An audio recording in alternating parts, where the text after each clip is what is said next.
yo quería comentar un poco que la vida da muchas vueltas. Yo acabé la carrera en el año 1979.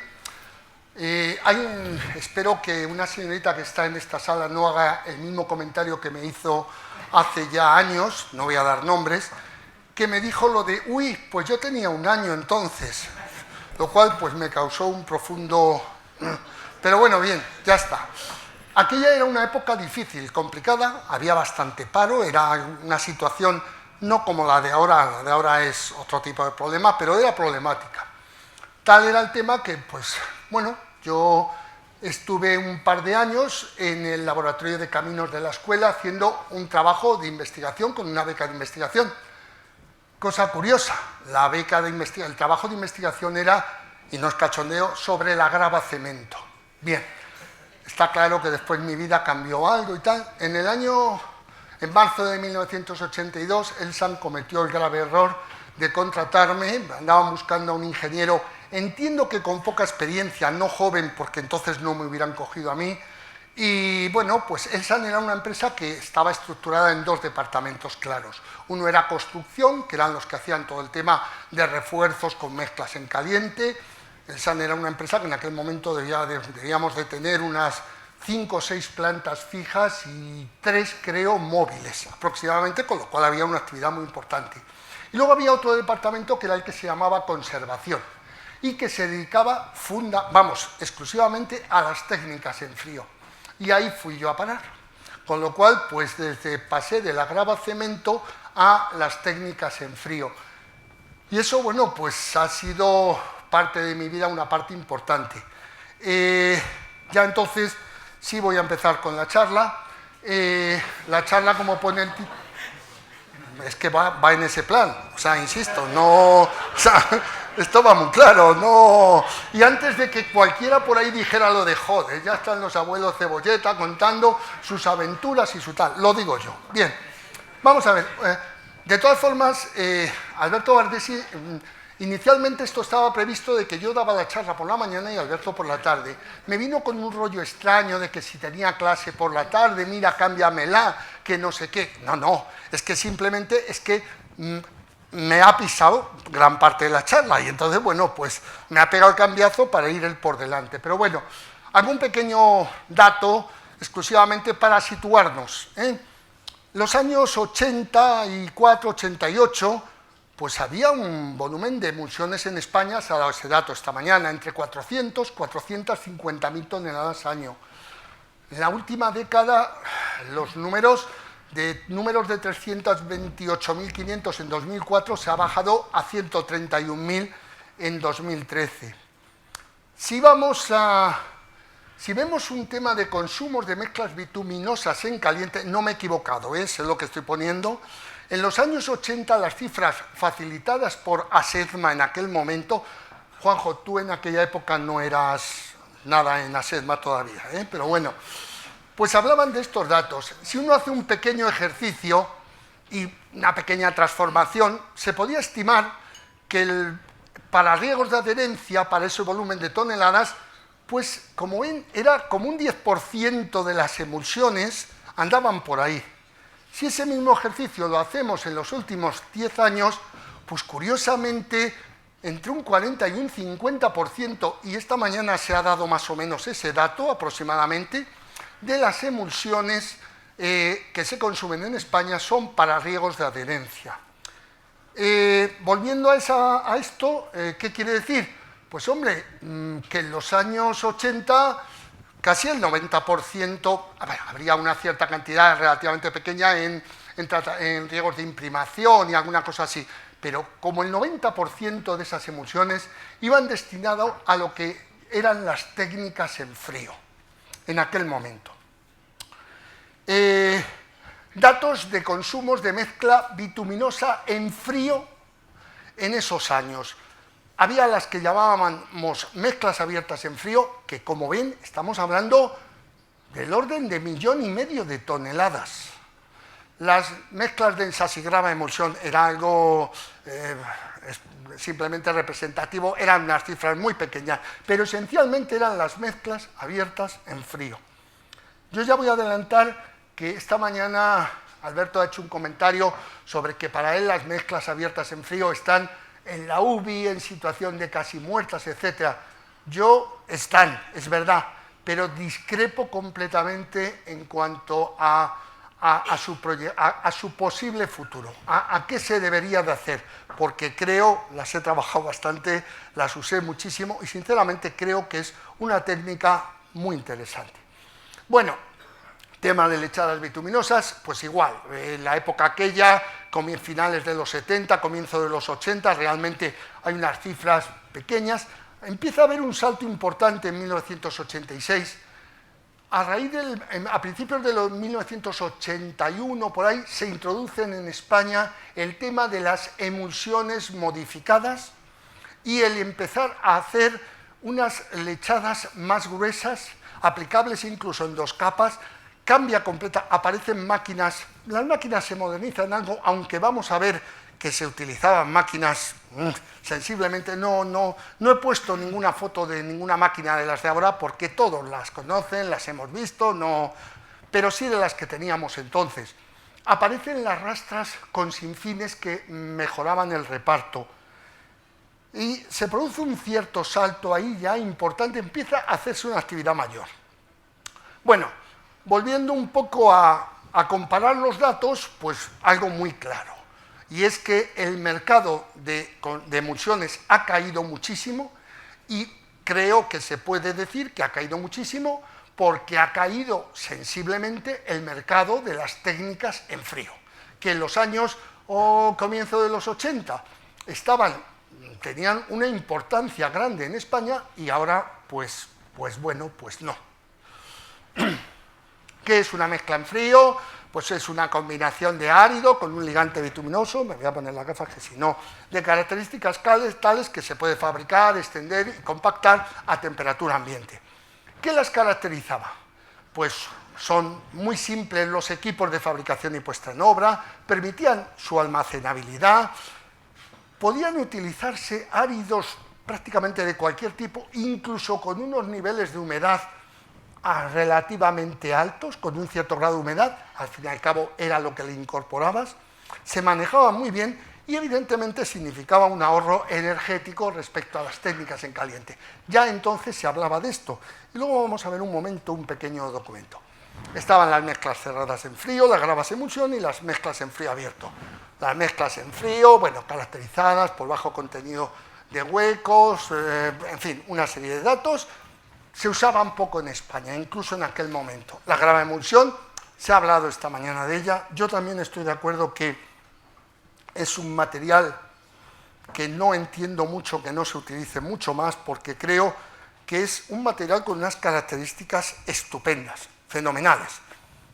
Bueno, pues probablemente lo que ocurre es que, como todas las técnicas en frío, arrastran como una especie de imagen, de fama, de falta de control, de falta de conocimientos, cómo se diseñan, cómo se hacen, cómo se manejan, y todo eso lleva a que se sustituyeran, pues hombre, por unas mezclas en caliente, las denominadas tipo G gruesas para capas de base, que bueno, pues muy bajo contenido de ligante, muy rígidas, con mucha problemática, yo creo que problemática, y que desde luego muchas de las prestaciones que daba la grava emulsión no las dan. Pero bueno, vamos a seguir. Y están las mezclas en frío abiertas. Vamos a ver, voy a pasar un momento, creo que es a la siguiente, perdón, esta. Primer problema que había, si tú te ibas al artículo 541 del PG3, que estaba vigente desde que se promulgó en 1975 hasta que fue derogado en el año 2004, y mirabas las mezclas en frío que se podían ejecutar, y bueno, pues te encontrabas con que mezclas densas, semidensas, gruesas, abiertas, es decir, una terminología completamente igual que las mezclas en caliente. He resaltado la parte de abajo, con unas mezclas que las llamadas mezclas abiertas, pues hombre, tenían un contenido de finos relativamente alto. Yo Mi primera experiencia recién entrado en Elsan, me enviaron a una obra, no voy a decir dónde era por no dar datos, era una obra en la que eran 30 kilómetros de carretera en la que se estaba extendiendo, fabricando y extendiendo una capa de una mezcla bituminosa. En proyecto ponía DF. La administración allí nos dio una curva granulométrica para seguir que correspondía a las mezclas abiertas. Aquella mezcla yo recuerdo que se metía del orden de un 20 a un 25% de arena. Cuando toda una mezcla de ese tipo le metes una emulsión ECM, que eran las que se utilizaban para todo esto, pues la que se montaba era curiosa, por varios motivos. Primero, porque tenías que irte a contenidos de emulsión del 7,5 para que aquello medio envolviera, lo cual implicaba, con una emulsión al 7%, te ibas a un 5% de bitumen residual, que para una mezcla densa era, bueno, pero desde luego para una mezcla abierta estaba pasado. Tengo que decir que aquella obra, antes de acabarla, ya empezaron a aparecer en la propia carretera unos plastones enormes de finos con ligante, tal, hubo un problema tremendo. Aquella obra a Elsan la administración se la pagó íntegra porque se demostró que se había hecho lo que decía el PG3. Fue un error tremendo.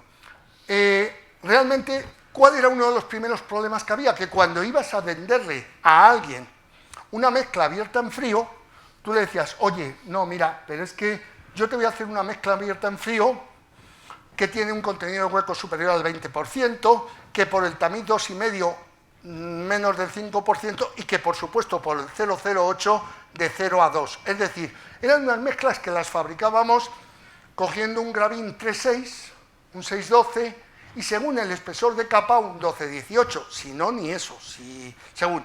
Y aquello funcionaba de maravilla. Era una mezcla que se extendía muy bien, que se comportaba bastante bien. Yo he hecho muchos kilómetros con esa mezcla en carreteras nacionales, por ejemplo, en la provincia de Ávila, pero estoy hablando de zonas del puerto de Villatoro, o sea, zonas de puertos. Y extendías capas de 4 o 5 centímetros y aquello funcionaba estupendamente. A los 4 o 5 años que empezaba a envejecer, se le metía una capa de lechada bituminosa y la carretera tenía un firme estupendo durante bastante tiempo y se comportaba muy bien. Era importante hacerlo bien. Era una mezcla con un comportamiento estupendo. Y siempre te hacían la misma pregunta. Oye, ¿y qué es mejor? ¿La mezcla en caliente o la mezcla en frío? Eso, o sea, era la pregunta tonta, perdón, porque no se puede responder. Pues miren ustedes, hay sitios donde la mezcla en caliente es ideal y hay sitios donde la mezcla en frío es ideal. No, pero es que esta es más cara porque, claro, el precio por tonelada, pensemos que a esto le poníamos un 6% de emulsión normalmente. Claro, comparado con una mezcla con un 4,5 de betún, era más cara. Tenía una ventaja, que estas mezclas su densidad era 1,8. Es decir, que por centímetro tú estabas poniendo 18 kilos metro cuadrado, mientras que con una mezcla en caliente estabas poniendo 24. Con lo cual a veces el coste por metro cuadrado podía ser incluso igual o menor. Eran mezclas con una excelente flexibilidad y resistencia a la fatiga, claro. Tenían una drenabilidad excelente y muy buena resistencia al desplazamiento por agua. Se podía abrir al tráfico con cierta celeridad y permitían su almacenabilidad. Estos eran los datos que hemos visto antes. Los volúmenes son importantes, los que en aquella época se hacían. Esto es el uso que hemos visto. Y vamos a ver, esto de la derecha es el uso que en el pliego de prescripciones técnicas que propugna AT para las mezclas abiertas en frío ha colocado. Como pueden ver, hay una diferencia tremenda, porque por 2 milímetros te está diciendo que de 0 a 5. Es decir, tú puedes hacer perfectamente, sin nada de finos, puedes hacer una mezcla de este tipo. Incluso hay un momento determinado que yo tengo un borrador, o sea, lo puedo demostrar. La Dirección General de Carreteras prepara un borrador de un artículo 541 de mezclas abiertas en frío, con un uso muy parecido al de AT, e incluso con el tamiz 0063, en el que daba entre 0 y 2 el pasa. O sea que Aquel artículo no llegó a salir y se derogó el citado artículo. Bueno, ¿cómo se fabrican? Bueno, pues estas son las plantas en frío normales. Los dos dibujos que hay a la izquierda están sacados del folleto de ATER, o sea, os lo he copiado, bien. Y las dos fotos de la derecha son, pues, fotos de las plantas que nosotros manejábamos. Como pueden comprender, esas plantas, su traslado y montaje va montado sobre un tráiler, era un camión que lo remolcaba, llegaba a obra, se extendía, se sacaba el mezclador, tal. En menos de 24 horas estaba montada la planta y funcionando. Con 2-3 tolvas de árido te permitía, bueno, pues hacer una dosificación razonablemente bien. Pero esto está muy bien, pero verán, es que en aquella época manejábamos esto. Esto es una planta de fabricación in situ y extendido in situ, de aglomerado en frío. La versatilidad de esto es tremenda, tremenda. Como ven, es simplemente una tolva receptora de árido, un depósito de emulsión y un mezclador en la parte de atrás por donde sale la mezcla. Un sistema de rasanteo detrás para colocar la capa y ya está. Esto, que yo sepa, nosotros me parece que teníamos un par de ellas con nombres Telcopaver, cosas así, ¿verdad, Jesús? ¿Te acuerdas? Y esto funciona. Telcopaver, efectivamente. Estas máquinas funcionaban muy bien. Y son, yo me pregunto, una máquina de estas, ahora mismo en carreteras, en ciertos sitios, para construir capas de 4 o 5 centímetros de una mezcla abierta en frío, joder, yo creo que es una solución técnicamente muy interesante en muchos kilómetros de carreteras en España. Luego hablamos de eso. En fin, bueno, luego esto ya era la ELMIC 2, esto era una joya diseñada por el grupo, por Elsan, era una máquina polivalente, era capaz de fabricar mezcla en frío o de hacer lechadas bituminosas. Cambiabas el sistema de la parte de atrás de extendido. Cuando iba a hacer aglomerado en frío, como pueden ver, llevaba en la frontal un cargador frontal, con una tolva delante, o sea, un silo de transferencia, que permitía cargar el árido y funcionar. Bueno, pues estas máquinas durante bastantes años contribuyeron a ese 1,5 millones de toneladas de mezclas en frío que se hacían y funcionaban muy bien. Esto, para demostrar que no es que fuéramos nosotros unos bichos raros, esto es en Francia, es Screch. Esto es una obra que fuimos... Ramón Tomás se ha ido. Le he pillado. Bien. Esto fue una obra que fuimos a ver Ramón Tomás y yo a Francia. Por cierto, un pequeño comentario, no voy mal de tiempo. Fuimos Madrid-Barcelona en avión un domingo, nos dieron en el aeropuerto un coche automático, la primera vez que yo cogía un coche automático. Me parece que fue en la diagonal ya, donde Ramón estuvo a punto de salir por el cristal delantero, porque pisé el embrague para cambiar con todas mis ganas. Y bueno, me soltó, si estuviera se acordaría. Pero bueno, nos fuimos a ver, esto era en Toulouse, me parece. Vamos a ver, esto es, la máquina que aparece es una máquina similar a la que he comentado, la que aparece en la foto del centro abajo. ¿Qué hacían estos señores? 2 equipos de fresado, iban fresando la carretera al ancho de carril, iban dejando en cordón el material fresado, por detrás llevaban un cargador, que es la foto de la derecha arriba, que cargaba el material, llevaba un cierto malla para seleccionar y evitar trozos relativamente grandes, que los había, y todo eso lo incorporaba a una máquina de ese estilo, el material salía por detrás, en este caso incluso era una mezcla cerrada. Esto estoy hablando de Francia, o sea, no... que bueno, pues que era un tema que se usaba, funcionaba, y que bueno, permitía, por ejemplo, incorporar un material granular para corregir una curva granulométrica, por ejemplo, ¿no? In situ. Bueno, sigo. Vamos a ver, me van a permitir... Esta mañana ha estado por aquí Jaime Gordillo, y me van a permitir... Esto es un escrito, un trabajo suyo, que les prometo que no sé, me lo he encontrado fotocopiado y no sé de dónde es, año 1984, y es que hay algunas frases que no puedo dejar de leerlas. Los problemas actuales de crisis energética, coño. Contaminación ambiental, coño. Hacen que día a día quiera mayor interés las técnicas en frío en la construcción y conservación de carreteras, en donde se emplean las emulsiones bituminosas como ligantes no contaminantes que no necesitan consumo de calorías para su empleo y que, merced al desarrollo en la industria de los agentes tensoactivos, han hecho posible la aparición en el mercado de todo un abanico de emulsiones fácilmente adaptables a los tipos y granulometrías de los áridos, climatología, tráfico, etc. Esta tecnología de pavimentación en frío ofrece al proyectista una elevada gama de soluciones, desde estabilizaciones de suelos para capas inferiores de pavimento hasta capas de rodadura sobre autopistas. Esto no es mentira, ahora se lo comento. Permitiendo aplicar sistemas adaptados a los materiales existentes, tráfico... Bueno, bien. En nuestro país la tecnología de pavimentación en frío con emulsiones no ha estado estancada, ha seguido una evolución importantísima, de algún modo relacionada con la evolución experimentada no solo por la industria de la maquinaria de puesta en obra, sino por la industria de los emulgentes. Da un dato, con una producción de toneladas en año 1982 de 400.000 toneladas, éramos los segundos en Europa, tras Francia, y los terceros a nivel mundial, después de Estados Unidos, con 4 millones. En cuanto a volumen, es verdad, pero yo, en aquella época, esto era así. Es que a nivel de volumen éramos los terceros, pero en cuanto a desarrollo tecnológico, éramos claramente los primeros.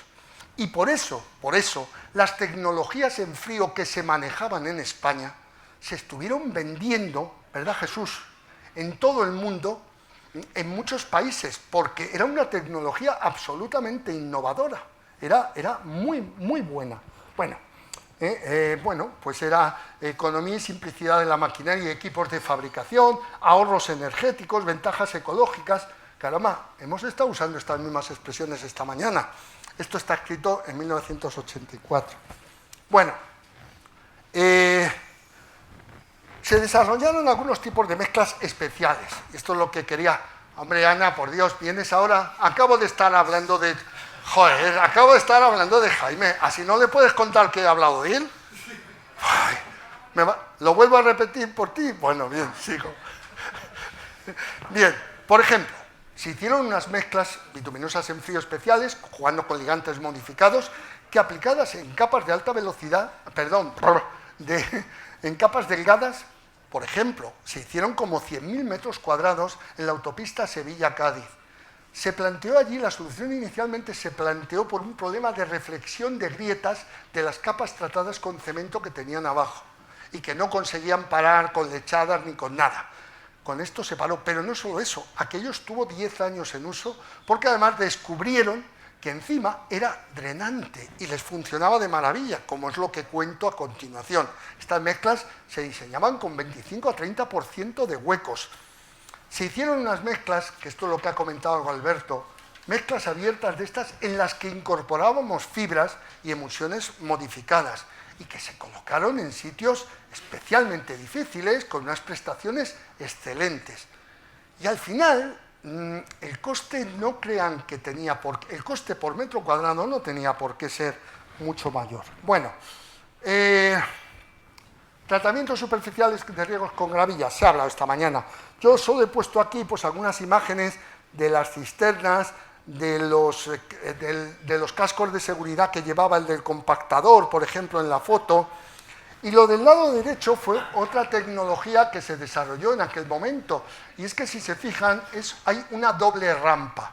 Esta doble rampa era, por una rampa salía la emulsión y por la otra rampa salía un agente que se denominaba agente ruptor y que se había desarrollado para que en condiciones complicadas la emulsión, a pesar de todo, rompiera, no hubiera problemas.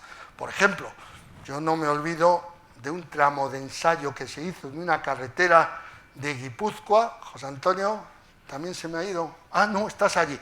Una carretera perdida, montamos allí una demostración en una carretera y se puso a llover, pero así, a llover. Bueno, pues le dijimos al de la cisterna que le pegara todo el ruptor que pudiera aquello y les aseguro que aquel tratamiento rompió la emulsión. No sé qué pasaría después, pero rompió. Era una técnica que facilitaba, se desarrollaba el poder aplicar este tipo de tratamientos en cualquier sitio, incluso en condiciones relativamente complicadas. Hoy se ha hablado mucho de esto, no voy a seguir. Vamos a ver, esta mañana ha hablado Alberto de la regeneración de pavimentos. No se crean ustedes que está diciendo nada novedoso. Esto que ven ahí es un folleto del año 70 y tantos de Elsan, en el que se desarrolló un producto que he puesto pavimentación especial, en fin, era un producto que, como ven, se aplicaba sobre carreteras muy envejecidas. Era una emulsión de tipo catiónica que estaba hecha a partir de componentes ligeros del petróleo, muy ligeros, con emulgentes, tal. ¿Qué ocurría? Pues que aquello regeneraba el firme, es cierto. Tenía un pequeño problema, y es que como eran componentes volátiles, la durabilidad del tema era relativamente corta. Aquellos componentes volátiles volatilizaban y al poco tiempo pues aquello estaba. Pero esto se ha hecho y ideas de regeneración. O sea, estoy un poco intentando contarles que había una actividad mental tremenda para desarrollar productos de este tipo. Y luego, al final, de momento no voy muy mal, hablaré de esto. Además, Curro no está, ¿no? Pues menos mal. ¡Hostia, que está allí atrás! Joder, bien. Lechadas, vamos a ver, no voy a hablar apenas. Solo les pido que se fijen en la foto de la izquierda. Y si se fijan, verán que sobre la rastra va un señor como con un rastrillo en la mano. Estas eran las antiguas rastras, eran unos cajones cuadrados sin ningún tipo de sinfines ni nada que repartiera, y a ambos lados de la máquina, el de la izquierda no se ve porque van dos señores ahí andando, el de la izquierda iban dos señores con unos rastros repartiendo manualmente el producto. Esto yo lo he vivido, ¿eh? O sea, ahora me entienden lo del abuelo Cebolleta, ¿verdad? Principios de los 80 surge el tema de las emulsiones modificadas, incluso nosotros comercializamos un producto alemán con nombre comercial, ya aparecen las rastras con sinfines, ya la gente va feliz porque no tiene que estar allí, dale que te pego aquello y tal, en fin. Pero se hacen cosas ya, trabajos como por ejemplo rellenar roderas. Esto era la carretera nacional 301 en la zona de Quintanar de la Orden. Eran unas roderas no de deformación plástica, porque evidentemente eso no. Eran roderas de deformación, de un problema de compactación, de lo que fuera hundimiento. La típica rodera que aparece hundida. Pues con este producto se rellenaba con las emulsiones modificadas. Y las otras tres fotos son del aeropuerto de Almería, año 80 y tantos. Es decir, en España ya se hacían tratamientos con lechadas bituminosas en aeropuertos en los años 80 y tantos, y como pueden ver usábamos compactador, o sea, que no es que sea una técnica o algo que se ha desarrollado ahora, esto lleva muchos años haciéndose con buenos resultados. Estaba muy desarrollado. Esta mañana, insisto, Alberto ha hecho un comentario y ha dicho que desde los años 90, prácticamente en el campo de las lechadas y micros en frío, no ha habido innovaciones, porque es que las hubo en aquella época. Bueno, vuelvo un poco a estos números, ya lo pasamos, y estoy casi acabando, ¿eh? Lo que pasa es que las dos últimas son las más problemáticas. Bien, se han desarrollado nuevas técnicas con emulsión en los últimos años, se han hablado aquí, hoy, reciclados in situ de pavimentos envejecidos, las mezclas bituminosas templadas, las mezclas bituminosas templadas con alta tasa de reciclado, lechadas de color de altas prestaciones con emulsiones sintéticas aplicadas no a mano, como era lo clásico, sino con máquinas en grandes superficies. En muchas ocasiones, en muchos congresos, jornadas, se ha estudiado, se ha hablado por qué ha caído el mercado, por qué han caído las técnicas en frío. Y se han dado muchas razones. Por ejemplo, una, y lo he dicho, la falta de normativa específica para las mezclas en frío. Ese 1,5 millones de toneladas que se hacían de mezclas en frío, se hacían con unos usos granulométricos que no aparecían en la normativa para nada. Había realmente un acto de fe por parte de la administración de decir, vale, pero basada en la experiencia, basada en que, joder, esto me lo han hecho y funciona muy bien, pues hazme eso mismo. proliferaron las plantas de mezcla en caliente. Los años finales de los 80, comienzo de los 90, todo el plan de autovías se multiplican y surgen por todos lados. Hubo fracasos de malas ejecuciones, que eso causó miedo en una administración. Pues ya no vuelvo a usar esto, esto no me vale.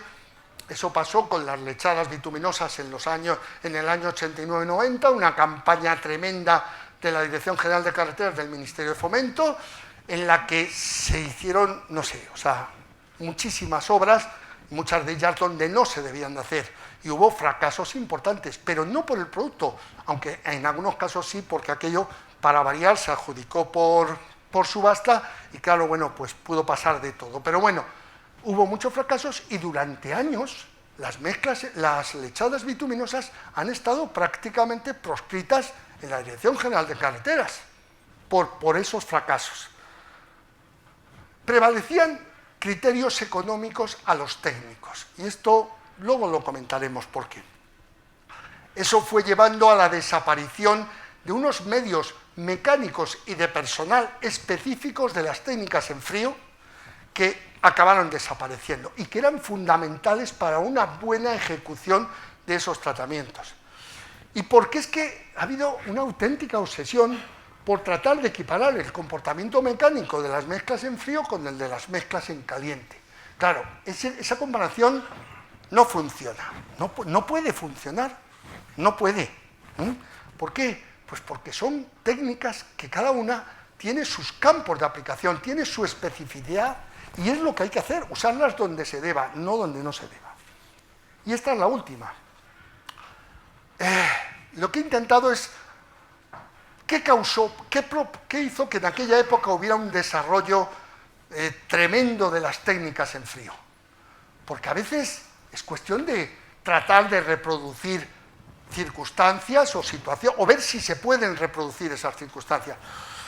Me dio Alberto esta mañana, que me ha pisado la charla bien pisada, pero bueno, creo que en aquel momento hubo un tema que fue fundamental, y es que había fundamentalmente, y si me olvido alguna, pero creo que fundamentalmente había 3 empresas que fabricaban emulsiones y que eran a su vez contratistas.